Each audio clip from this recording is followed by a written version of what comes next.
Are you looking for a new math curriculum? Well, CTC Math specializes in providing online video tutorials that take a multi-sensory approach to learning. Favorably reviewed in Kathy Duffy's 102 Top Picks and the Old Schoolhouse Crew Review. The lessons are short and concise to help your children break down concepts and appreciate math in a whole new way.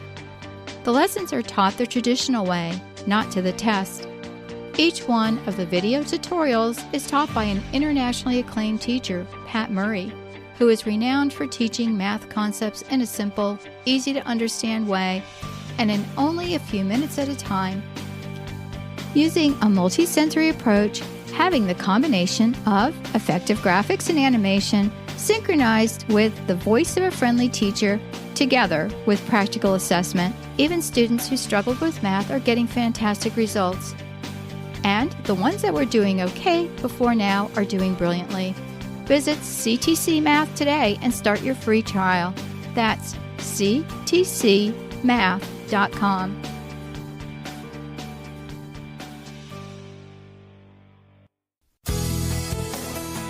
This is a production of the Ultimate Homeschool Radio Network. Welcome to the Vintage Homeschool Mom Show. Your host, Felice Gerwitz, is an author, a publisher, and your radio show host.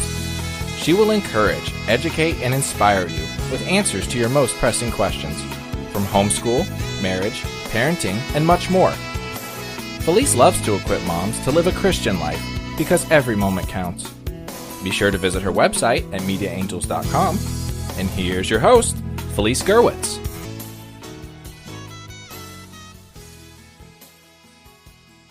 Hey friends, and welcome. Do your children exhibit good character and values? What's the difference? We struggle occasionally to instill good behavior in our children, and in this podcast we will discuss how you can demonstrate and discuss good behavior in a way that sticks. Today's episode is Values and Children, episode 529. You can find today's show notes at vintagehomeschoolmoms.com or visit the website at the Ultimate Homeschool Podcast Network and click on the Vintage Homeschool Moms button at the front. Well, many families are planning for back to school, even though summer is still in full swing. And there's an eye to school in the near future, right? As you are still celebrating the summer months. And for homeschoolers, it's important to teach academics, but many of us focus on virtues and good character as well. I have a couple of sets of character planners on the mediaangels.com website that you can check out. But I also want to give a shout out to our sponsor, and that's CTC Math. You can visit the website at ctcmath.com. And thanks to all of our sponsors who keep this show and other shows on our network on the air. Well, when my two little ones were little, it seemed like they fought 24/7. And it alerted me to a problem that needed to be addressed. In fact, one time I stopped school, I placed them in a chair facing each other and said, hey, you two need to work out the problem. You're the only two in your class, and if you don't get along, this is going to be a miserable year. I appealed to them to work together instead of against each other, and I also told them that while school and academics were very important, it was more important to me that they learn to get along, because they needed to get along in life with others. And they needed to get along with others that they disagreed with. Don't you wish everyone in our world would do something like that with their own children? I'm not saying I'm perfect or I have all the answers. In fact, I went on to have 3 more children, and with all 5 of them, I had different ages and learners, and it was very difficult at times. But I have to say that my family is pretty close-knit, and my kids did learn to get along, especially when I walked away and I was within hearing distance and I listened to them work it out. Sure, they were yelling at each other and there was even tears, but eventually they agreed to stop fighting over the pencil or whatever it was at the time that they were fighting over. And one of my children even said, well, if you just listen to me, things would be easier. You can insert a smack in the head here. That sounded like something I would say, and it brought home the truth. Gosh, my children model my behavior. They mirror my words. Has that happened to you? Do you hear your kids say the same thing? Like, well, if you would just think of others. Or, I wish you would fill in the blank here. We all want our children to exhibit good values, and if you're like me, you've spent many dollars on books and character qualities. And while we're told good character is caught, not taught, a balance must happen in that thought process.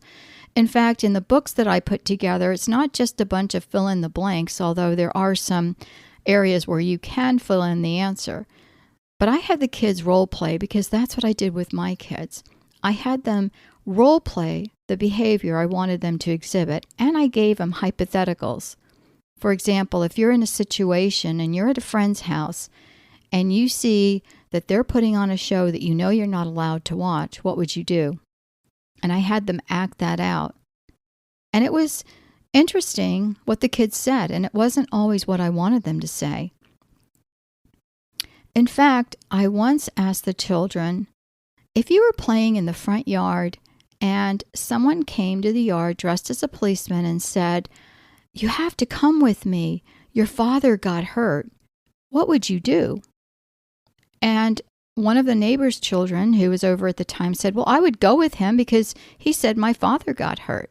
And my son looked at me because he didn't know what the answer was, but he could see the confusion in my face, or the shock, basically.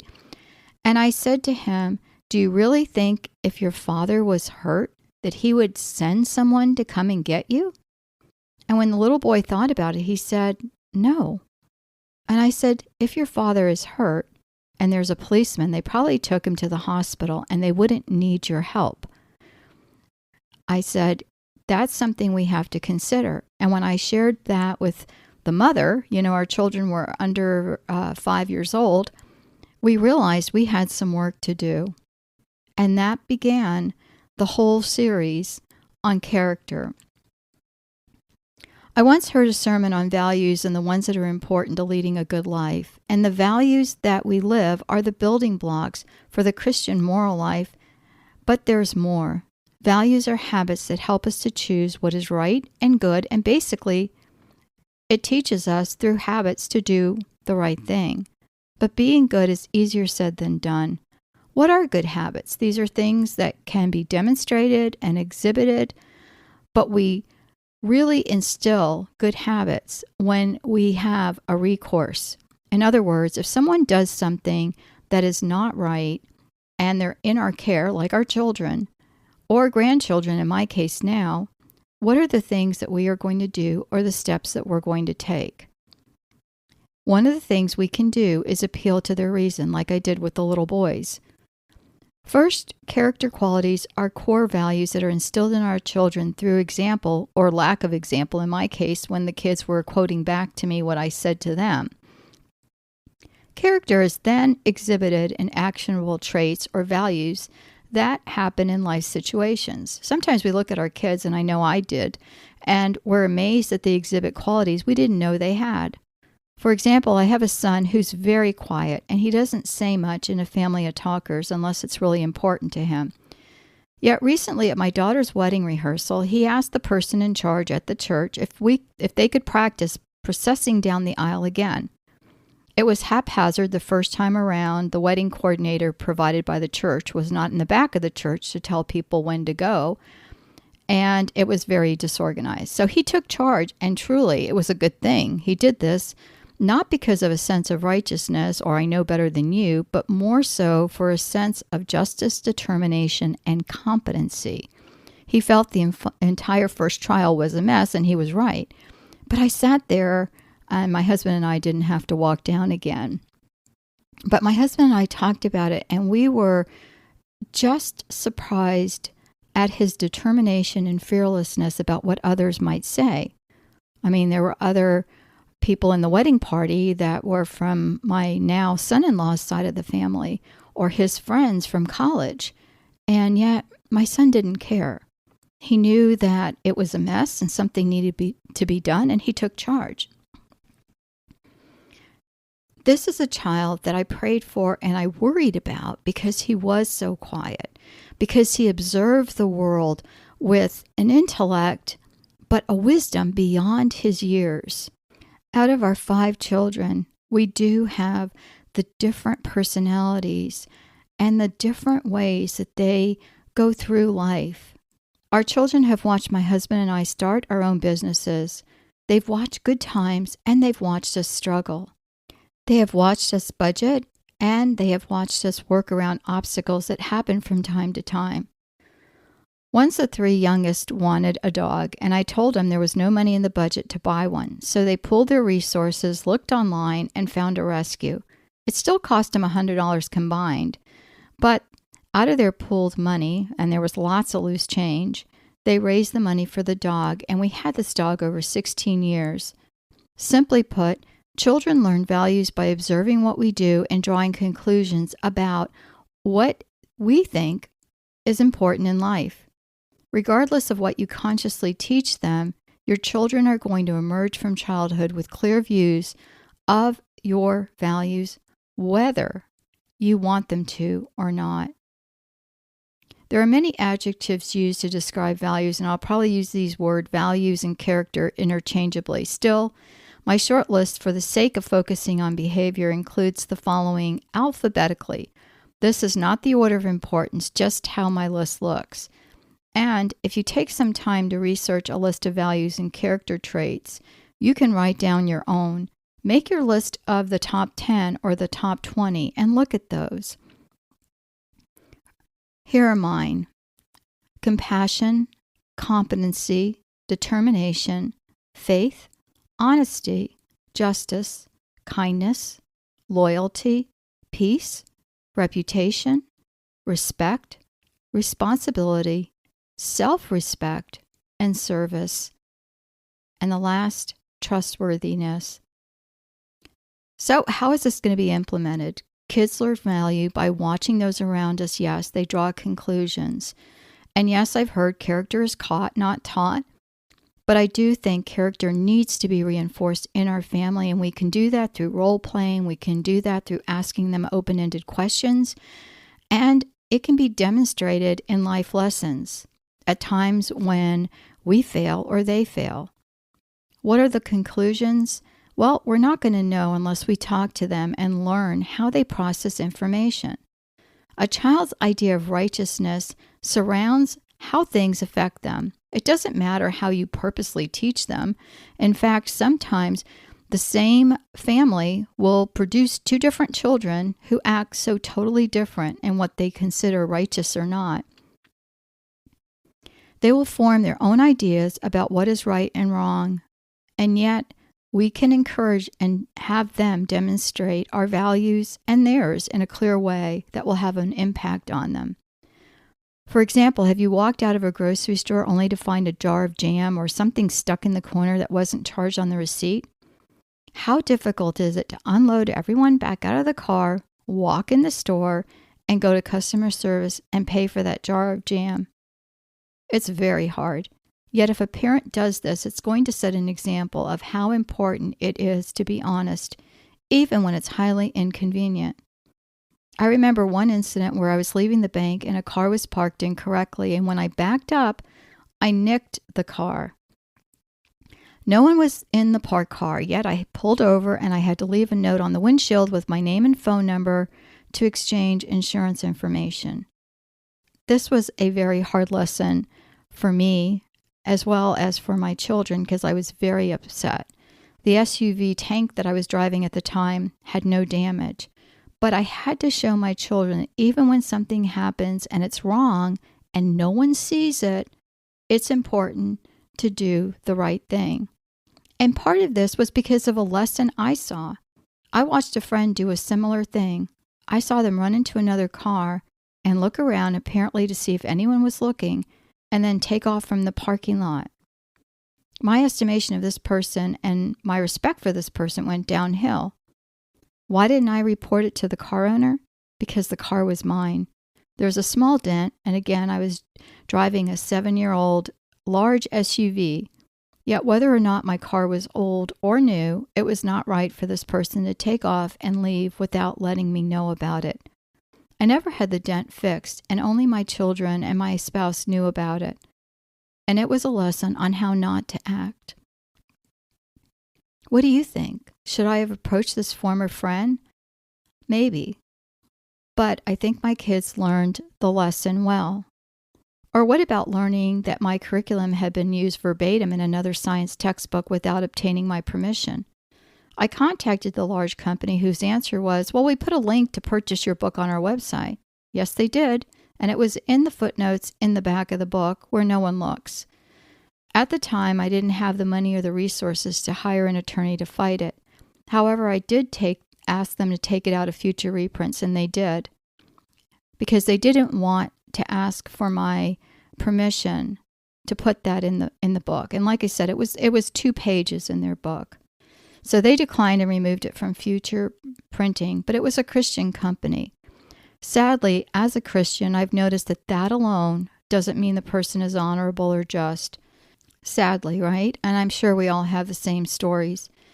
Does the Judeo-Christian faith increase a person's chance of having good values or leading a moral life? I would like to say yes. But unfortunately, we all know of people who break that rule, and sadly, some of them are former close friends or even tragically within our own family. We can preach without words, and I'll be the first to admit that it's not easy. It's a painful lesson for all of us to be the main person that our children look toward. We have to be the example of righteousness and honesty and justice.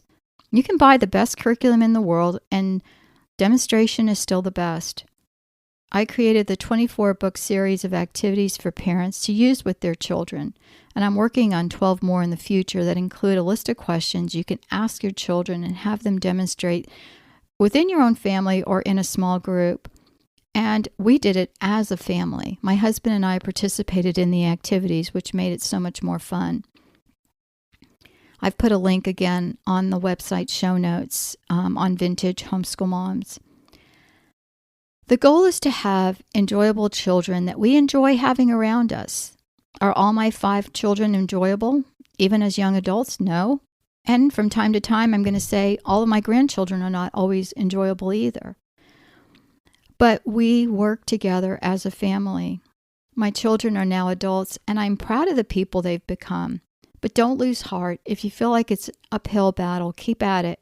Keep demonstrating to your children and have them demonstrate to you the ways that we can also improve our character. Let me tell you, role-playing works, even with the older teens. The last story I want to share is my young son and I traveled out of town when he played on a travel baseball team. He was a pitcher, and one of the coaches also had a son who was a pitcher. So you probably know how the story goes. The entire series, 2 days, he didn't play. Another mom came and said, I cannot believe your son's character. Look at him. Truthfully, I hadn't noticed because I brought a book to read, and I decided I was going to read instead of getting upset. And so I looked at him, and there he was rooting on the other team, pulling waters out of the cooler for players coming in, encouraging those who sat there, dejected or had struck out. And we lost the game, and the team was disheartened, and I had about 3 parents coming, up to me saying, well, if your son had pitched, this would have all worked out differently. And I could have really been upset and gone to talk to the coach, but I didn't. I just hugged my son and I said, hey, instead of getting fast food on the way home, let's go to Cracker Barrel and we're going to celebrate. And he asked, what are we celebrating, Mom? Because we lost. And I said, yes, but I was told by several people about your good behavior and how you cared for others. And I rewarded that. We purchased a little mini checker set and this little triangle puzzle, and we played while we waited for dinner. And it took longer to get home, and I called my husband and told him the situation while my son was in the restroom. But when we arrived home, my husband, who had taken my daughter and another son to games in town that weekend, applauded him for his good sportsmanship. And my son is currently a first lieutenant serving in the Army. Friends, we can only do our part, and it isn't easy. Demonstrating values, good character, and good sportsmanship, especially when we feel our kids have been singled out or wronged, is not easy. We've taken drastic steps when necessary. My daughter played softball at a college where she received a full academic scholarship, but after a home run on her birthday, she rarely played again. There were too many girls on the team, and many were better. It happens, but combined with the toxic anti-Christian atmosphere on campus, I told her, I said, I don't care about the scholarship or not. We need to get you into a different school. And she ended up transferring into the university where my son was going, and it was a fabulous move for her. She got to play on a softball team, and she received a much lesser scholarship, but she also graduated summa cum laude with a master's degree, all while playing softball, a game she enjoyed.